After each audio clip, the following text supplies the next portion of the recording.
Morant blows by Primo. Attack! Too short and too small. That's how recruits describe Ja Morant. It might be hard to believe, but Morant was practically unknown before college. But with a tractor tire in his backyard and story of a bag of chips, his whole life changed. This is the journey of how Ja Morant rose from being a zero-star recruit to an NBA superstar. In the summer of 2014, the world got a glimpse of two stars in the making in a small part of South Carolina, Zion Williamson and Ja Morant. At the time, they were a pair of nobodies. Little did we know, they would come to represent the newest generation of absolute ballers. But to understand the mentality and resolve of a player like Ja, we need to go back. Even before his fated team-up with Zion Williamson. Back to when Morant trained in his backyard with his father, a former overseas professional, who had left the game to be with his wife when she was having Ja. Morant's father couldn't fulfill his dream of playing basketball at the highest level, but he made sure that his son always had the best training and support any aspiring player could ask for.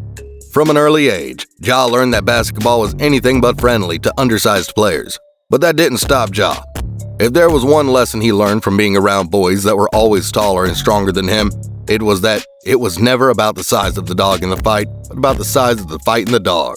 Morant exemplified this attitude and once told his mother, "I'm not worried about the big kids, so the next time you see him doing this to a 7-footer, don't be surprised." It was with the South Carolina Hornets that Ja played in the AAU circuit, where he was teammates with Zion before their respective growth spurts kicked in.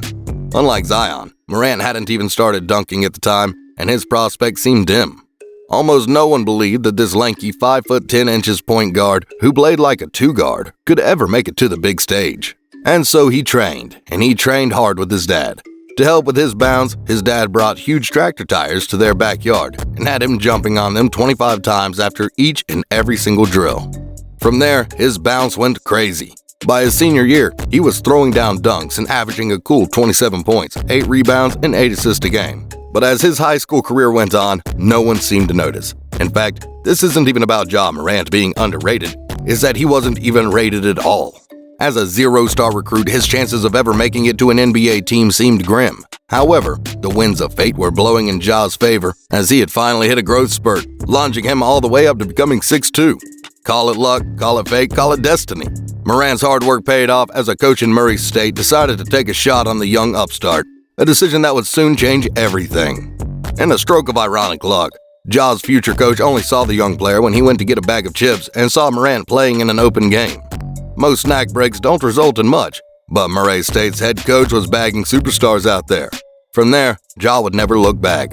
By sophomore year, he started to absolutely break out and exhibited all of the qualities of a superstar. With key departures from the senior class, Ja had much more of a leading role, where his leadership qualities began to shine, and the world got his first taste of the high-flying Ja Morant, whom we have come to love and appreciate. His run through the NCAA tournament was iconic. Even if it ended in a second-round elimination, the world got to see Ja Morant's amazing play at the national level, wowing fans and scouts alike. Once the tournament was finished, it was clear to all, Morant was headed to the NBA lottery. As the Grizzlies' second overall pick, Ja had a mission from the start, and he was every bit ready for the challenge.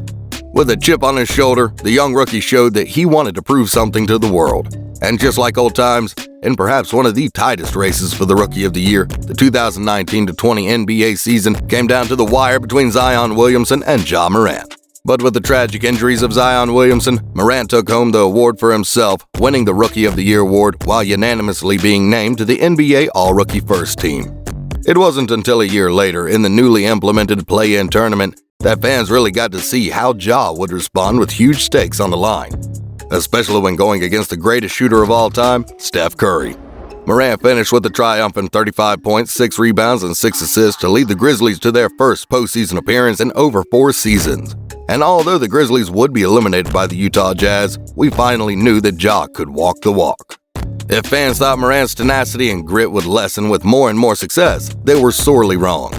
The very next season, Ja somehow managed to make an even bigger improvement, something that seemed impossible for a player already considered to be a rising star in the league. For guards, experience is one of the most important advantages they possess, and it often takes them years to reach that level.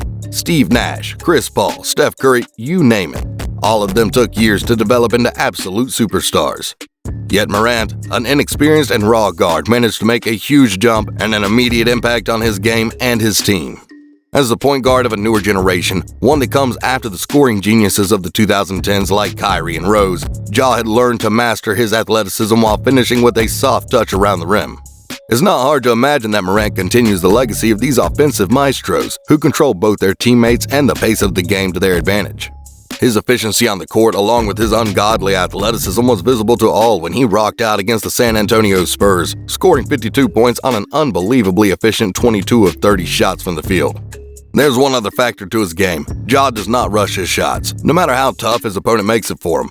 Morant continues to find the best possible option on the court, and while his opponents might be playing checkers, he is playing chess. In his game against San Antonio, Morant is consistently driving to the basket, one of his biggest advantages. He uses this speed and aggression combined with his hang time to swerve around defenders and get to the basket. In particular, his drive to the basket utilizing the counterclockwise spin to create space between Ja and his defender has become one of his most specialized moves when put into ISO positions.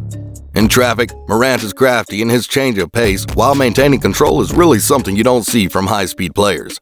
Even Westbrook, an icon of athleticism, has deficiencies when it comes to controlling this breakneck speed. Yet, Ja does it effortlessly. Even when surrounded by multiple opponents in the paint, Morant maintains his cool and can stop, consider his options, and take the shot that works with him. This really showcases his IQ as a player, as he doesn't force his offense, but rather, he takes what the defense gives him. For the 2022 NBA season, Morant took things to a whole nother level, carrying his Grizzlies team to their first Southwest Division title in franchise history with a record 56 wins and just 26 losses. Ja would win the Most Improved Player award for his jump up in production and his even greater leadership role in the locker room. But as the season ended, Morant would face the biggest test of his career, an ordeal through fire in which superstars are forged and the greatest are distinguished from the good. We're talking about none other than the NBA playoffs. Ja had shown he could be a franchise player and take his team to the playoffs. Now it was time to prove that he could do it, under the brightest lights, under immense pressure. With an excellent supporting cast around him, Ja knew that it wasn't just him that had to step up, it was all of them. Knowing this, Ja changed up his game, becoming the ultimate floor general who could orchestrate the offense while still acting as one of the team's biggest offensive threats. We saw this most clearly when Ja posted his first postseason triple-double for the Grizzlies in the Game 3 clash against the Minnesota Timberwolves. In fact, the entire season was a showcase of Morant's abilities and talents. From electrifying dunks to sick dimes, Ja seemed to have it all. If the world wanted any proof of Ja's clutch factor and winner mentality, then Game 5 was proof that Morant meant business, where he finished with 30 points, 13 rebounds, and 9 assists. But the numbers really don't tell the whole story. And for those who watched Morant sink in the game-winning layup with only 1 second left, we knew a superstar was born, one that stood against the Giants and never backed down.